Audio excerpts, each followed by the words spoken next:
ದಲಿತರ ಮೇಲೆ ಕೆಪಿಟಿಸಿಎಲ್ ಅಧಿಕಾರಿಗಳ ದೌರ್ಜನ್ಯ ಆರೋಪ. ಶಿರಾ ತಾಲೂಕಿನ ಮುದಿಗೆರೆ ಕಾವಲ್ ಸರ್ವೆ ನಂಬರ್ 206/2 ಹಾಗೂ 208/2ರಲ್ಲಿ ದಲಿತ ಕುಟುಂಬದ ಓಬಳಮ್ಮ ಶಕುನಪ್ಪ ಅವರಿಗೆ ಸೇರಿದ 5 ಎಕರೆ ಜಮೀನು ಇದ್ದು, ಈ ಜಮೀನಿನಲ್ಲಿ ಕೆಪಿಟಿಸಿಎಲ್ 66 ಕೆವಿ ಸಾಮರ್ಥ್ಯದ ಲೈನ್ ಕಾಮಗಾರಿ ಮಾಡಲು ಮುಂದಾಗಿದ್ದು, ಯಾವುದೇ ನೋಟಿಸ್ ನೀಡದೆ, ಯಾವುದೇ ಪರಿಹಾರ ನೀಡದೆ ಕೆಪಿಟಿಸಿಎಲ್ ಅಧಿಕಾರಿಗಳು ದೌರ್ಜನ್ಯದ ಮೂಲಕ ವಿದ್ಯುತ್ ಕಾಮಗಾರಿ ಕೈಗೊಂಡಿರುವುದು ಆಕ್ರೋಶಕ್ಕೆ ಕಾರಣವಾಗಿದೆ. ಕಾಮಗಾರಿ ನಡೆಯುತ್ತಿದ್ದ ಸ್ಥಳಕ್ಕೆ ಭೇಟಿ ನೀಡಿ ಮಾತನಾಡಿದ ಜಿಲ್ಲಾ ರೈತ ಸಂಘದ ಅಧ್ಯಕ್ಷ ಧನಂಜಯ ರಾಧ್ಯ, ಸರ್ಕಾರ ದಲಿತರ ಮೇಲೆ ದೌರ್ಜನ್ಯ ಮಾಡುತ್ತಿರುವ ಪ್ರಕರಣಗಳು ರಾಜ್ಯದಲ್ಲಿ ಹೆಚ್ಚಾಗುತ್ತಿದೆ. ದಲಿತ ಕುಟುಂಬದ ಓಬಳಮ್ಮ ಶಕುನಪ್ಪ ಇವರಿಗೆ ಸೇರಿದ ಜಮೀನಿನಲ್ಲಿ ಕೆಪಿಟಿಸಿಎಲ್ ಕಾಮಗಾರಿ ಕೈಗೊಳ್ಳಲು ಯಾವುದೇ ವಿಧವಾದ ನೋಟಿಸ್ ನೀಡಿಲ್ಲ, ಅಲ್ಲದೆ ಪರಿಹಾರ ಕೂಡ ನೀಡಿಲ್ಲ. ಹೀಗಿರುವಾಗ ಪೊಲೀಸರ ಸಹಕಾರದಿಂದ ಅಧಿಕಾರ ಬಳಸಿಕೊಂಡು ಈ ಕುಟುಂಬದ ಮೇಲೆ ದೌರ್ಜನ್ಯ ಮಾಡುತ್ತಿರುವುದು ಖಂಡನೀಯ. ಇನ್ನು ಈ ಕುಟುಂಬ ತಮ್ಮ ಜಮೀನಿನಲ್ಲಿ ಕಾಮಗಾರಿ ಮಾಡಲು ಅಡ್ಡಿಪಡಿಸುತ್ತಿಲ್ಲ, ಬದಲಿಗೆ ಜಮೀನಿನ ಮಧ್ಯಭಾಗ ಲೈನ್ ಹಾಕಬೇಡಿ, ಬದುವಿನ ಬದಿಯಿಂದ ಲೈನ್ ಹಾಕುವುದಕ್ಕಿಂತ ಮುಂಚೆ ಪರಿಹಾರ ಕೊಡಿ, ನಂತರ ಕಾಮಗಾರಿ ಮಾಡಿ ಎಂದು ಕೇಳುತ್ತಿದ್ದಾರೆ. ಇಷ್ಟೆಲ್ಲ ಮಾಡದ ಕೆಪಿಟಿಸಿಎಲ್ ಅಧಿಕಾರಿಗಳು ಈ ದಲಿತ ಕುಟುಂಬದ ಮೇಲೆ ದೌರ್ಜನ್ಯ ಮಾಡಿ ರಾತ್ರೋರಾತ್ರಿ ಲೈನ್ ಕಾಮಗಾರಿ ಮಾಡುತ್ತಿರುವುದು ಸರಿಯಲ್ಲ. ಈ ಬಗ್ಗೆ ಜಿಲ್ಲಾಡಳಿತ ಈ ಕುಟುಂಬಕ್ಕೆ ನ್ಯಾಯ ಒದಗಿಸಬೇಕು ಎಂದು ಆಗ್ರಹಿಸಿದರು. ರೈತ ಮುಖಂಡ ಚಂದ್ರಶೇಖರ್, ಬೀರನಹಳ್ಳಿ ಹನುಮಂತರಾಯಪ್ಪ, ಲಿಂಗರಾಜು, ಶಿವು, ಲಕ್ಷ್ಮೀಕಾಂತ ಸೇರಿದಂತೆ ಹಲವಾರು ಮುಖಂಡರು, ಗ್ರಾಮಸ್ಥರು ಉಪಸ್ಥಿತರಿದ್ದರು. ಕೆಪಿಟಿಸಿಎಲ್ ಕೈಗೊಂಡಿರುವ ಕಾಮಗಾರಿ ನಿಲ್ಲಿಸುವಂತೆ ಅಹೋರಾತ್ರಿ ಪ್ರತಿಭಟನೆ ಕೈಗೊಳ್ಳಲಾಗಿದೆ. ದಲಿತರ ಭೂಮಿಯನ್ನು ನುಂಗಲು ಹೊರಟಿರುವ ಕೆಪಿಟಿಸಿಎಲ್ ಶೈಲೇಂದ್ರಗೆ, ದಲಿತರ ಭೂಮಿಯನ್ನು ನುಂಗಲು ಹೊರಟಿರುವ ಕೆಪಿಟಿಸಿಎಲ್ ಶೈಲೇಂದ್ರಗೆ, ದಲಿತರ ಭೂಮಿಯನ್ನು ನುಂಗಲು ಹೊರಟಿರುವ ಡಿಸಿಗೆ, ದಲಿತರ ವಿರೋಧಿ ಸರ್ಕಾರಕ್ಕೆ, ದಲಿತ ವಿರೋಧಿಗಳಿಗೆ ಇಲ್ಲಿ ನಮ್ಮಲ್ಲಿ ಯಾವುದೇ ಕಾರಣಕ್ಕೂ ಮಾತುಕತೆಗೆ ಅವಕಾಶ ಇಲ್ಲ. ನೀವೇನಾದ್ರೂ ನಿಮ್ ಕಚೇರಿ ನಾವು ಬರ್ತೀವಿ, ಕಚೇರಿನಲ್ಲಿ ಬರ್ತೀವಿ, ಮಾತಾಡೋಣ. ಕಾನೂನು ಸುವ್ಯವಸ್ಥೆ ಭಂಗ ಉಂಟಾದ ಯಾರಿಗೇನು ಹೇಳಿದ್ರು ನಾನು ಕೇಳಲ್ಲ ಸರ್. ನಂದು ಜಮೀನು ನಾನು ಕೇಳಲ್ಲ. ನಾನು ಏನಾರ ಒಂದ್ ಹೆಚ್ಚು ಕಮ್ಮಿ ಆದ್ರಲ್ಲ ನಿಮ್ಗೆನೆ ನೀವೇ ಹೊಣೆ. ಹೇಳಿದೀನಿ ಸರ್, ನಾನು ಬಹಳ ಕಷ್ಟಪಟ್ಟು ನಾವು ಸಂಪಾದನೆ ಮಾಡಿದೀವಿ. ನನ್ನ ಎದೆನ ನೀರು ಮಾಡ್ಕೊಂಡು ನಾವು ಆಸ್ತಿ ಸಂಪಾದನೆ ಮಾಡಿರೋದು ನಮ್ಮ ನಮ್ಮ ಅಧ್ಯಕ್ಷ ಫೋನ್ ಮಾಡಿ ಅವರು ಸಹ ಹೇಳಿದ್ದಾರೆ. ಬೇಕು ಈ ಒಂದೇ ನೀವು ಯಾರು ಏನು ಸ್ವಾಮಿ ನೀವು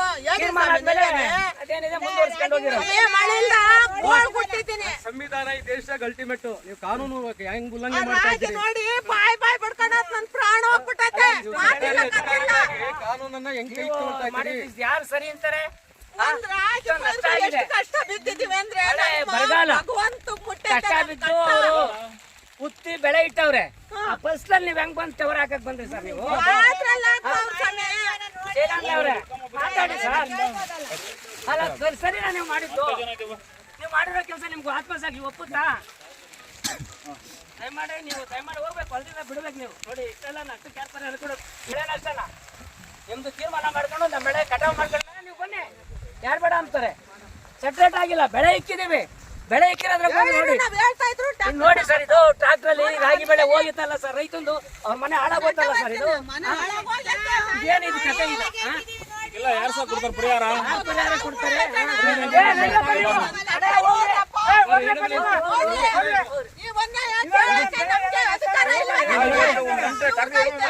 ಒಂದು ಗುಂಡಿ ತೆಗಿಯವರೆಗೂ ಇವ್ರು ಜಮೀನವ್ರು ಏನ್ ಮಾಡ್ತಾ ಇದ್ರು ಅಂತ ಈಗ ನಾವೆಲ್ಲ ಎಳೆದ ಆಸೆಗೆ ಹಾಕಿದ್ರು ಸ್ವಾಮಿ. ಪೊಲೀಸರೆಲ್ಲ ಪೊಲೀಸ್ ರೊಟೇಷನ್ ತಂದ್ಬಿಟ್ಟವ್ರು. ನಮ್ಮ ಹುಡುಗರು ಮಾತಾಡಕ್ ಹೋದ್ರೆ, ಬಾರ ಇಲ್ಲಿ ಹತ್ತ ಜೀಪ, ನೀನು ಬಾರ ಇಲ್ಲಿ ನೀನು ಜೀಪ್ ಹತ್ತ. ನಮ್ಮ ಮನೆಯವ್ರು ಬಂದು, ನಾನು ಹಾಸ್ಪಿಟ್ಲಿಗೆ ಹೋಗಿದ್ದೆ ಸರ್, ನಾನು ವಿನಾಯಕ ಹಾಸ್ಪಿಟ್ಲಿಗೆ, ನನಗೆ ಹುಷಾರಿಲ್ಲ, ಹೋಗಿದ್ದೆ ಬಂದೆ. ಅವಾಗ ಬರ್ತಾ ಇರ್ಬೇಕಾದ್ರೆ ಗೊತ್ತಾಗ್ಬಿಡ್ತು. ಅವಾಗ ನಾನೇನ್ ಮಾಡಿದೆ, ಓಡ್ ಬಂದೆ ಆಟೋದಾಗ ಹಿಂಗೇನೆ ಬಂದ್ಬಿಟ್ಟು. ಅವಾಗ JCP ಅಡ್ಡ ಹೋಗ್ಬಿಟ್ವಿ ನನ್ನ ಮಗಳು ನಾನು ಎಲ್ಲನ. ಅವಾಗ ಹೋದಾಗ ಏನ್ ಮಾಡಿದ್ರು ಅಂದ್ರೆ, ನಮ್ಮನ್ನು ಇವ್ರು ಅಷ್ಟೊತ್ತಿಗೆ ಪೊಲೀಸ್ ಕರ್ಸ್ಬಿಟ್ರು.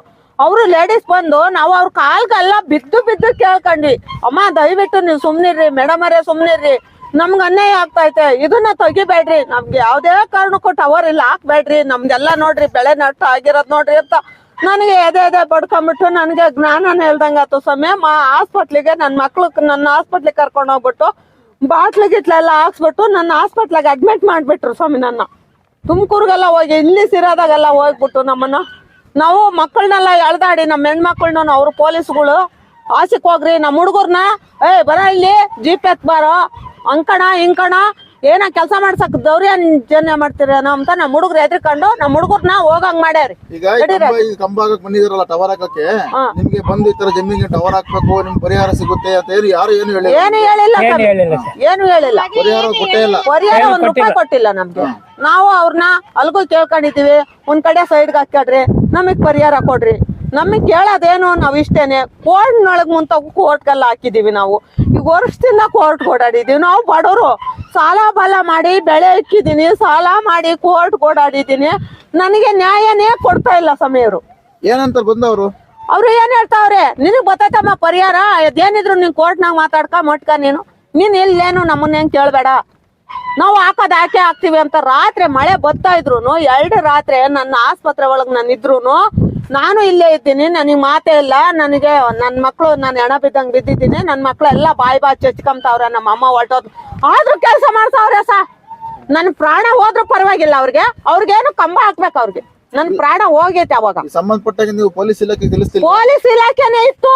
ಆ ಪೊಲೀಸು ಲೇಡೀಸ್ ಪೊಲೀಸೇನೆ ನಮ್ಮನ್ನ ಹಿಂಗೆ ಎದೆಗೆಲ್ಲ ಹಾಕಿ ಫ್ರೆಶ್ ಮಾಡಿ ಅಮ್ಮ ಅಮ್ಮ ಅಮ್ಮ ಅಂತ ನೀರ್ ಕುಡ್ಸಿ ಮಾಡಿ ಮಕ್ಕೆಲ್ಲ ನೀರ್ ಹಾಕಿ ಅವ್ರ ಏನೇ ಮಾಡಿ ಎತ್ತಿರುನು ನನಗ್ ಮಾತಿಲ್ಲ. ಒಂದ್ ಗಂಟೆಗಟ್ಲೆ. ಈಗ ಏನ್ ಆಗ್ಬೇಕು ಅಂತ ನಿಮ್ಗೆ ಇವಾಗ? ನಮ್ಗೊಂದ್ ಕಡೆ ಸೈಡ್ಗೆ ಹಾಕ್ಬೇಕು, ನಮಗ್ ಪರಿಹಾರ ಕೊಡ್ಬೇಕು. ನಮ್ಗೆ ಈ ಸೆಂಟ್ರ್ನಾಗ ತಕೊಂಡ್ರದು ನಮಗ್ ಬೇಡ. ಹಾಕಕ್ಕೇನು ಅಭ್ಯಂತರ ಇಲ್ಲ. ಹಾಕಕ್ಕೇನು ಅದೇ ಕಡೆ ಸೈಡಿಗೆ ಹಾಕ್ಬೇಕು, ಪರಿಹಾರ ಕೊಡ್ಬೇಕು. ಒಂದ್ ನೋಟಿಸ್ ಕೊಟ್ಟಿಲ್ಲ, ಇದು ಏನು ಕೊಟ್ಟಿಲ್ಲ. ನೋಟಿಸ್ ಕೊಟ್ಟಿಲ್ಲ, ಏನು ಕೊಟ್ಟಿಲ್ಲ. ನೋಟಿಸ್ ಕೊಟ್ಟಿಲ್ಲ, ಪರಿಹಾರನು ಕೊಟ್ಟಿಲ್ಲ. ನೀವು ನೋಟಿಸ್ ಕೊಡ್ದಲ್ಲ ನೀವು ಕೋರ್ಟ್ಗೆ ಹೆಂಗ್ ಹೋಗಿದ್ರಿ ಅಂತ, ಯಾವ ರೈಟ್ಸ್ ಮೇಲೆ ಹೋಗಿದ್ರಿ ಅಂತ? ನಾವ್ ಅದೇ ಈ ತರ ಅನ್ಯಾಯ ಆಗ್ತೈತೆ ಅಂತ ಕೇಳ್ಕೊಬೇಕು. ಏನಾದ್ರು ಆಧಾರ ಇಟ್ಕೊಂಡು ಹೋಗ್ಬೇಕಲ್ಲ ಕೋರ್ಟ್ಗೆ. ಸರ್ವೆ ಮಾಡಕ್ ಬಂದಿದ್ರಲ್ಲ ಅವಾಗ ನೀವು ನೋಡಿ ಸಮಯ ನಮ್ಗೆ ಪರಿಹಾರನೂ ಅಲ್ಲ. ಇದು ಒಂದ್ ಕಡೆ ಸೈಡ್ಗೆ ಹಾಕಿ ಮತ್ತಕನ ನಮ್ಗೆ ಹಾಕಾಕ್ ಬಿಡಲ್ಲ. ನಾವು ನೀವೇನೇ ಮಾಡಿರು ನಾವ್ ಬಿಡಲ್ಲ. ನಮ್ಗೆ ಇವಾಗ ಸೆಂಟ್ರಿನಾಗ ನೀವ್ ಹಾಕೊಂಡ್ ಹೋಗ್ಬಿಟ್ರೆ ನಮಗ್ ಬಂದಿರೋದು 3 ಎಕರೆ 2 ಎಕರೆ ಜಮೀನ್ಗಳು ಬಂದೈತೆ. ಅಣ್ಣ ತಮ್ಗಳು ನಾವ್ ಹಂಚ್ಕೊಂಡಿರೋದು ನಮ್ಗೆ ಅನ್ಯಾಯ ಆಗ್ತೈತೆ. ನೀವ್ ಒಳ್ಳೆ ಸೆಂಟ್ರಿನಾಗ ಆಗ್ತಾ ಇದ್ದೀರಾ, ಬೆಳೆ ಬೆಳ್ಕೊಳಕ್ ಆಗ್ತಾ ಇಲ್ಲ, ಮರ ಮಾಳಿ ಇಕ್ಕಕ್ ಆಗ್ತಾ ಇಲ್ಲ, ಒಂದ್ ಮನೆ ಮಟ್ಟ ಕಟ್ಟಕ್ ಆಗಲ್ಲ. ನಮ್ಗೆ ಇದನ್ನ ನ್ಯಾಯ ಕೊಡ್ರಿ ಅಂತ ಹೋಗಿ ಕೋರ್ಟ್ಗೆ ಹೋಗಿ ಬೇಡ್ಕೊಂಡಿದೀವಿ. ಈಗ ಬೆಳೆ ಎಲ್ಲ ಇಕ್ಕಿದ್ರಲ್ಲ, ರಾಗಿ ಹಾಕಿದಿರಲ್ಲ, ಕಡಲೆ ಗಿಡ ಎಲ್ಲ ರಾಗಿ ಹಾಕಿದ್ರಲ್ಲ, ಓಡಾಡಿದಾರಲ್ಲ, ಅವ್ರಿಗೆ ಹೆಂಗ ಅನ್ಸುತ್ತೆ ನಿಮ್ಗೆ? ಎಲ್ಲ ನಾನು ಬಾಯ್ ಬಡ್ಕೊಂಡಿದ್ದೀನಿ ಸಮಯ. ನನ್ಗೆ ಬೆಳೆ ನಷ್ಟ ಆಗಿರತ್ತೆ. ನನಗ್ ಮಾತೇ ಇಲ್ಲ, ಜ್ಞಾನನೇ ಇಲ್ಲ ನನ್ಗೆ. ನನಗ್ ಜ್ಞಾನನೇ ಇಲ್ಲ. ಬಂದ್ ನೋಡ್ಬಿಟ್ಟೆ ಹಂಗೆ ಮಾತಿಲ್ದಂಗೆ ಬಿಟ್ಬಿಟ್ಟೆ. ಮೆಣಸಿನ ಗಿಡ ಹಾಕಿದೀನಿ, ಟಮಾಟೆ ಗಿಡ ಹಾಕಿದೀನಿ, ಎಲ್ಲ ಮೆಣಸಿನ ಗಿಡ ಪೈರು ಎಲ್ಲ ನುಣ್ಣಗ್ ಹಾಳು ಮಾಡ್ಯಾವ್ರೆ. ರಾಗಿ ಹೊಲ ಹಿಂಗಾಗಿರೋದ್ಕು ಅಮ್ಮ ನಿಂಗ್ ಬೆಳೆ ಪರಿಹಾರ ಇರ್ತೇನಮ್ಮ, ಕೊಡ್ತೀವಿ ನಾವು, ಹಂಗೆ ಹಿಂಗೆ ಕೊಡಿಸ್ತೀವಮ್ಮ, ಕೊಡ್ತೀವಮ್ಮ.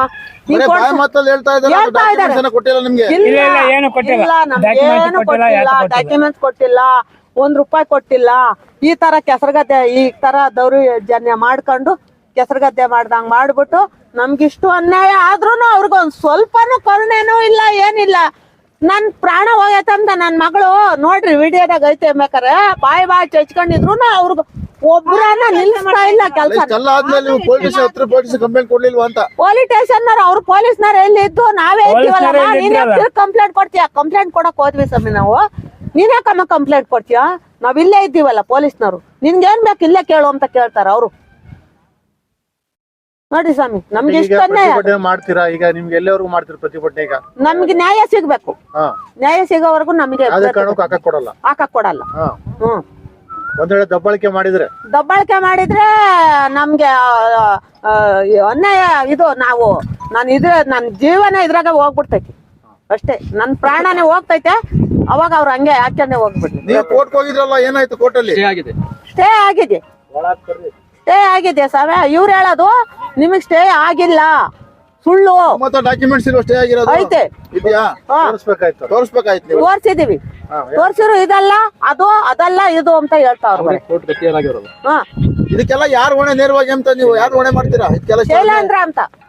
ಶೈಲೇಂದ್ರ ಯಾರವ್ರು?